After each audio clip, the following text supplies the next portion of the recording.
Mesdames, mesdemoiselles, messieurs, bienvenue dans les vies antérieures par Scarini. Le concept est simple. Chaque semaine, je prends une personnalité existante et avec un oracle que j'ai acquis, je détermine ses vies passées et cela sur 3 lignes. Bien sûr, après un sondage effectué dans la communauté. Vous pouvez me faire des suggestions de personnes. Attention, il faut qu'elles soient de ce monde.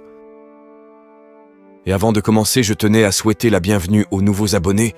Merci aux anciens. Et merci à tous pour l'énergie positive que vous m'envoyez. Vous êtes les meilleurs. Merci pour la chaîne. Je vous adore. Vérifiez la cloche, le pouce. Et si le cœur vous en dit, laissez un petit mot. Let's go. Né le 7 octobre 1952 à Leningrad, aujourd'hui Saint-Pétersbourg, Vladimir Vladimirovitch Poutine est un homme d'État russe. Ancien officier du KGB, principal service de renseignement de l'URSS, il est en poste à Dresde au moment de la chute du mur de Berlin. Il commence sa carrière politique à la mairie de Saint-Pétersbourg, puis devient l'un des plus proches conseillers du président Boris Eltsine. En 1999, la suite de la démission de Boris Eltsine, il assure les fonctions de président de la Fédération de Russie par intérim. Il devient président légitime en mai 2000, après avoir remporté l'élection présidentielle anticipée. En 2018, il enchaîne son 4e mandat.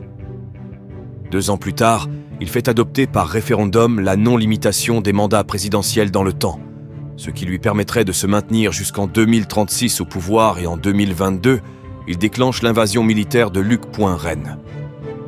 Mais qui était Vladimir Poutine avant? La carte des guerres nous montre des batailles à travers les époques. Il peut s'agir de la Première ou Seconde Guerre, voire même de la guerre de 100 ans, de celle de sécession ou autre. Avec une fonction pour M. Poutine, d'être un chaman et guérisseur, donc tout simplement un médecin militaire, mais cette existence fut tragique pour lui avec sa fin de vie dans un incendie. Ces 3 cartes nous montrent, encore aujourd'hui, la rigueur, le stratège et la ténacité de Poutine et son côté balance, fait de lui un combattant pour la justice et l'équilibre. La Chine antique fut une époque où Vladimir Poutine eut une vie parmi les dynasties et les secrets.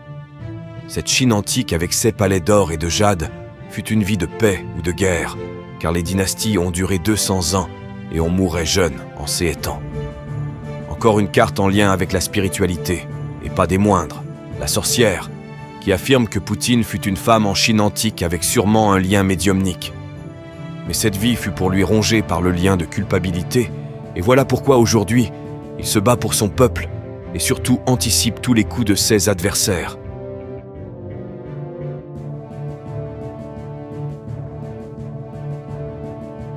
Nous ne partons pas loin de la Chine.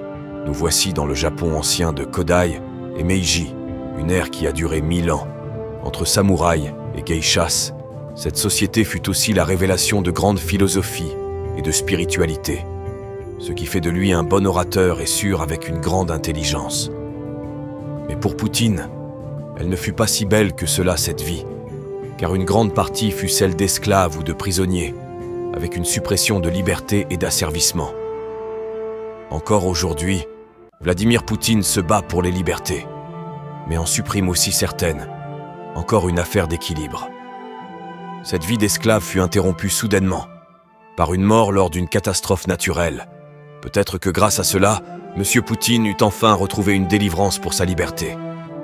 Mais cela se ressent aujourd'hui encore avec le fait que les déplacements de Poutine sont très rares, et seulement dans son pays. Merci à tous d'avoir pris du temps pour cette vidéo, de l'avoir aimée et commentée.